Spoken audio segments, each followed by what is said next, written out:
Leitrim Hawthorn Project is a research community heritage project initiated by Jerry Bowen and myself, Anna MacLeod. We have brought in a number of collaborators. Our aim is to research the intangible material and cultural heritage of the hawthorn in County Leitrim. What's interesting to us about the hawthorn is the many stories and folklore that's associated with it. A lot of them are to these islands altogether. Scotland, Wales, England and Ireland all have very similar tales associated with the hawthorn.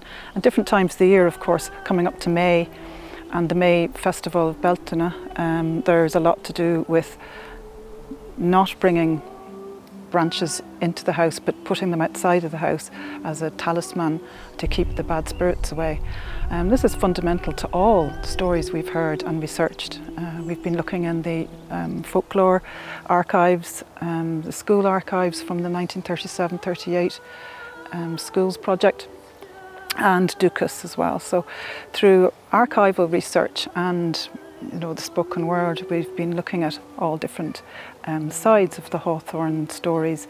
And Leitrim in particular, the lone tree features very highly in how people are very much respectful of the hawthorn and its idea that it's a portal to the underworld and protected by the fairies.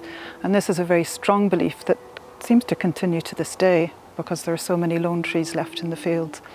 And Jerry will talk about how, thousands of pounds of machinery will go round a hawthorn rather than going over it. So we've found that the belief systems are still very strong in County Leitrim, where in other parts of the country they might have disappeared altogether.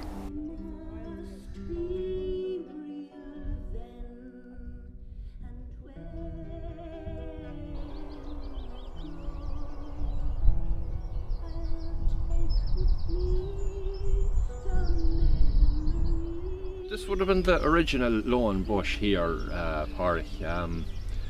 It would have been. It's fallen down. It's at an angle here. Through the bushes here, you can see the trunk goes right back into that clump of bushes and briars there. Yeah, when it stood as when it stood on its own at one time, as chatting to the owner of the land earlier she was telling us that. And yeah, there was a priest in penal times. There was a priest killed at this tree. He used to say mass. He used to say mass here. And the idea of saying it here, I suppose, was because this is actually the highest point for miles around, and that they were able to keep an eye on anybody coming that might want to capture the priest. The congregation could keep a good eye out, but wherever they captured the priest, seemingly the story goes that they brought him up then, and I don't know, is it symbolic or whatever word you'd use for that, they killed him at this lone bush. That'd be back in penal times, yeah, it hasn't been touched. It hasn't been touched since. It probably won't last that much longer. It's on its last throes here now. There's just a few little leaves sprouting out of those kind of half-rotten branches now. But its haws, where its haws have fallen, there's new hawthorns. There's a new hawthorn bush growing back in the middle of this clump of briars and stuff, and someday this will be replaced, because it'll never be touched. Nobody, the farmer, the man that owns it, son of Mary that we were chatting to earlier, Sean is his name, he won't touch this.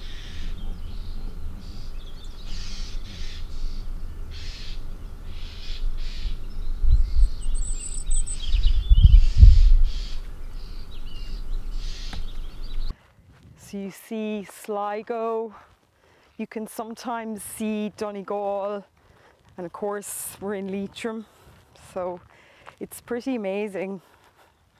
All of these are ancient. They have really thick gnarled trunks, and they're healthy. They have lots of lichens and mosses growing on them. And then all the way down you see there's really lush, kind of fertile ferns and some wild garlic, lots of different growths. Kind of more interesting older trees end around here, and then I mean it does continue, and you have them on both sides further down, but this is particularly rich. So I'm just taking some of the new leaves, and they will be the second thing that goes into the year-long tincture. The first thing has been berries from Glenade Valley in last December. So they've already gone in, and then I'll add these young leaves, and then I'll add some blossoms later, and then we'll end up with berries from this year. So it'll be a full round trip from berry to berry. I usually wouldn't take too many from each branch, you know, just a few really. And you always ask the tree before you take anything from it. In my mind, usually I kind of just say, is it okay if I take some of your leaves? And the tree has never said no, but I'd say if I got a big thorn in my thumb, that would be a no. You are taking something from it, so you need to acknowledge that yourself, and your relationship with the tree will be better as a result of that, because you've acknowledged that there's some kind of an exchange going on. I suppose they are here for us to learn from, and they are our medicine, you know, so as long as you just don't take too much of anything, it's that's part of the acknowledgement, I think.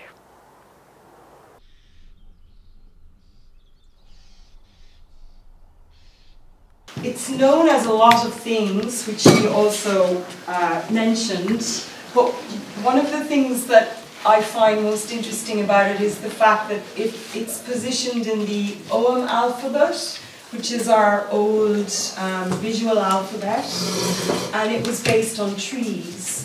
And so the hawthorn is situated in the middle of the hierarchy of trees and bushes in this country.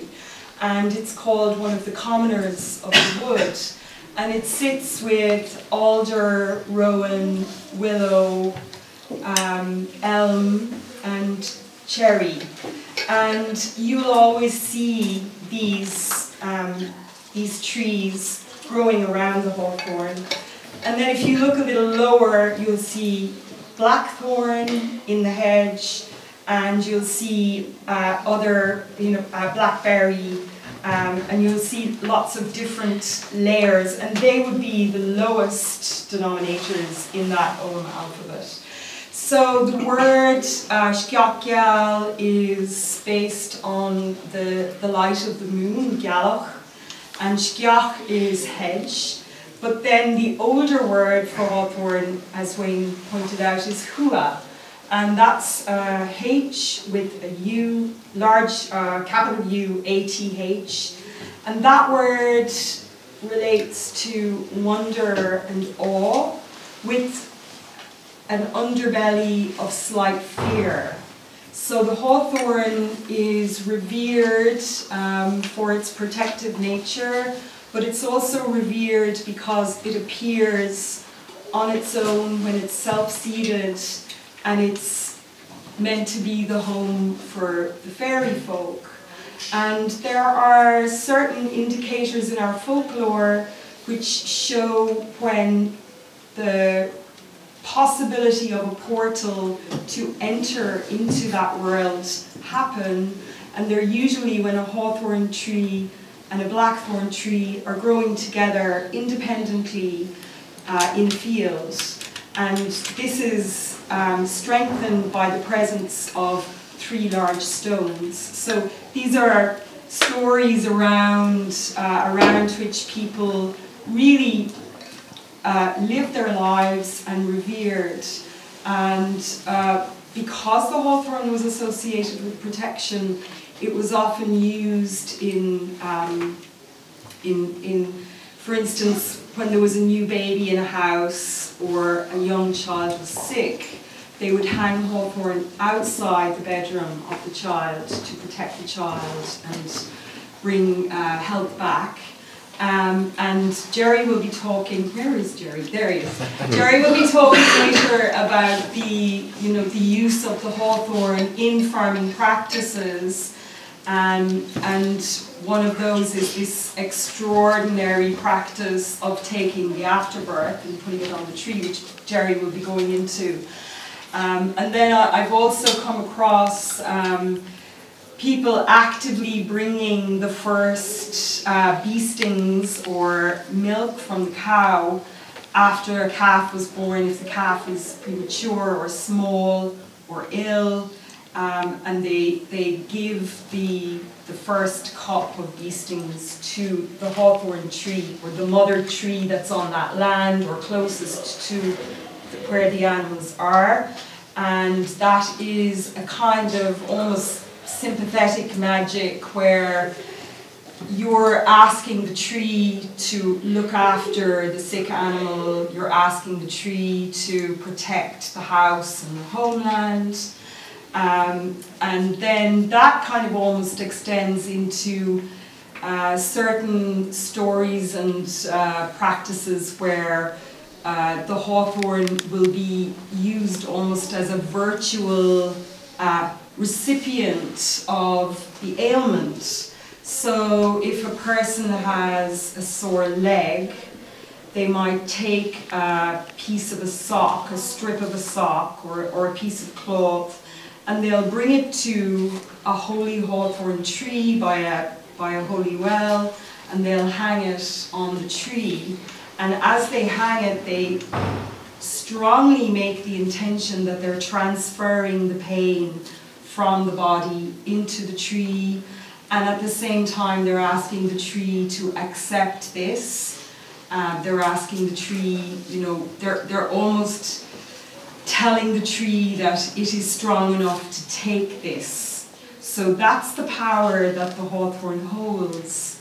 And again, the practice would be that you're leaving something at the tree in exchange for this kind of sympathetic magic or sympathetic symbiosis. So people might leave a lock of hair, or rosary beads, or holy water, or a little cap full of poachine, and again, apparently milk and dairy products are very associated with it as well. The most important thing then when we move into the hawthorn as medicine, so this is kind of the external sympathetic effect of the tree, berries, leaves, blossoms, and the actual tree itself. And the minute then that we move indoors into the area of medicinal attributes, we start to see that the hawthorn is hugely associated with the heart.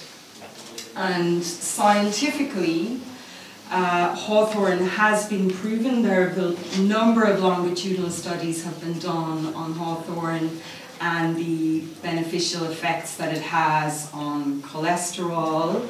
It lowers high blood pressure, it helps with angina, and that's because all of the constituents within the tree actually expand the cardiovascular system very, very gently, they move through the system and expand the arteries. So it's really gently very powerful. It doesn't, in the way that a lot of other herbs have particular characteristics like hot or cold or damp or moist. To go back to the old way of describing illness, it seems to maintain a very neutral position in the body. So it will automatically affect the body very gently in a way that is not going to overly change it. So if you are using it for to help with your heart or to help, it's a nervine, so it also helps your nervous system. You need to be taking it for about 4 weeks before you'll notice the effect. And I think the most effective way really to start with hawthorn is with tea.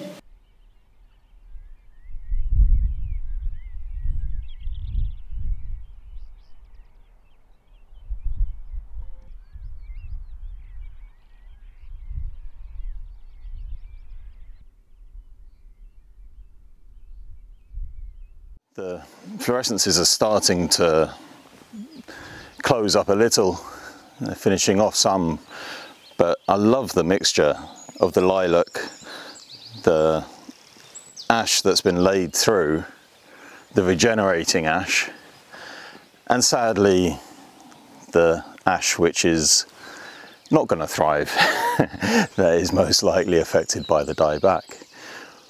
But just to see that this is the sort of diversity that we can have it as a stock-proof barrier, but it can be absolutely beautiful at different times of year. Nice and deep, I mean the deeper the better with a hedge, and just a real mix. It includes the blackberry, the ash, we've got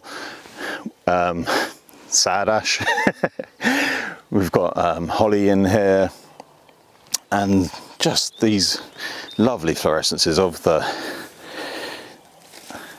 hawthorn is just a wonderful feature, but just so thick and dense and full of life.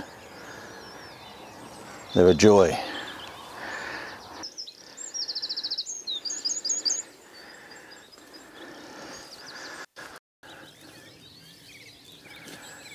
And these are our two lone bushes. I love the fact that they have such distinct characters, that we have the wide spreading little guy here and then the upright one, and they have barely grown inches in the last 2 decades. I think they're absolutely fascinating. And it's not that the conditions wouldn't allow it at all, because you can see that we then planted this community, mixed community of other trees around here. So this was to be predominantly an ash grove when we planted it on the winter of 9-10. But then interspersed we have some sweet chestnut, we have larch, hazel, birch, and there is just the native hedge line as well. There's a couple of rowan and such. Now, in general, they won't grow more than 30 centimeters diameter as a trunk. Sometimes you see some that look far more significant, but often that's a combination of multiple trunks. So it would be really hard to even estimate the age of it, or indeed the age of them, because they are apparently much the same when it comes to the trunk dimension. But of course, you know, when we did go ahead with the planting here, I almost daren't say it, but we could have had them removed, but you know, you absolutely would not. And I don't even know why. It's a feeling, and it's remarkable how anybody in the right circumstances will talk about the sacred nature of the bush. It's absolutely lovely that that has survived throughout.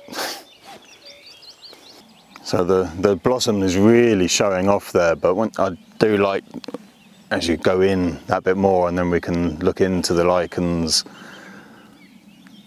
doing their bit in the background, absorbing a bit of the moisture, ready to feed others.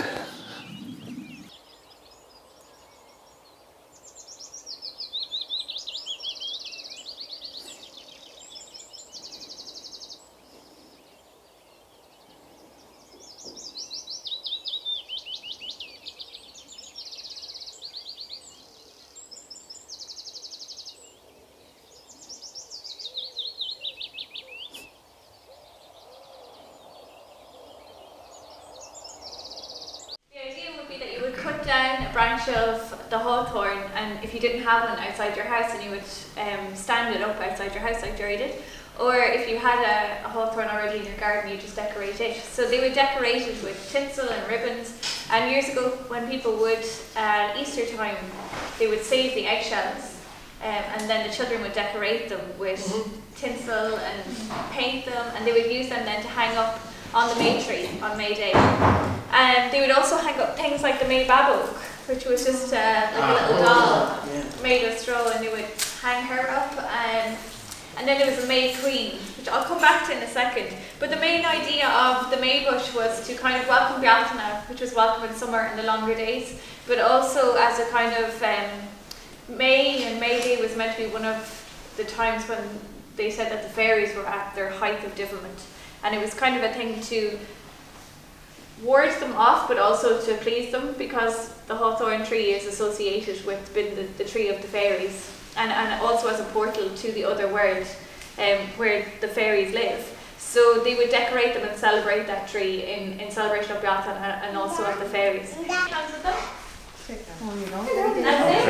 And you're going to dance around with them. So you're going to dance around. Off you go. Just dancing around with your partner. And then so she's going to hand this to one couple, and one couple is in charge of this. So we lead around. I'll give this to one couple and keep going. Ready? Lead around. You've already got it. Oh yeah. Right. Just time it faster. Ready?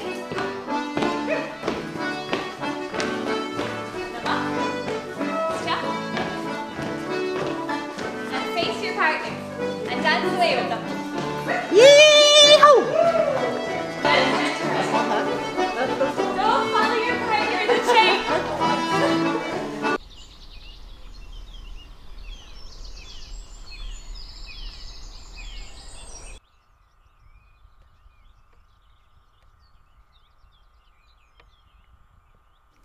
Looking up in the tree to see if any berries escaped tooth and beak, nothing hung from its branches but tiny, thorn-impaled, weather-beaten remnants of last year's calving season. Give a little thought to the practice of throwing our cows afterbirth upon the same tree year after year. Something about the sight of its dried up black remains impaled upon thorns set my mind on a journey of wonderment. Each ring added to it, another year added to my life. I wondered how many rings were behind its mossy bark when I came into the world, and how many rings in its thick trunk hold the life of my ancestors and their custom of placing afterbirth upon its branches. As a youngster, my father and our elderly neighbours would say it was carried out to bring good luck. But thinking a bit deeper, I can't help wonder if placenta, with veins and arteries running through it, was seen as something mysterious or sacred. Maybe with it once pulsating to the rhythm of the cow's heart while she transferred blood to her calf, it might have been seen as some kind of a go-between from our world and the next. The ritual's true meaning is lost somewhere in the tree's rings or the rings of its own mother tree. The whys will have to remain as they are.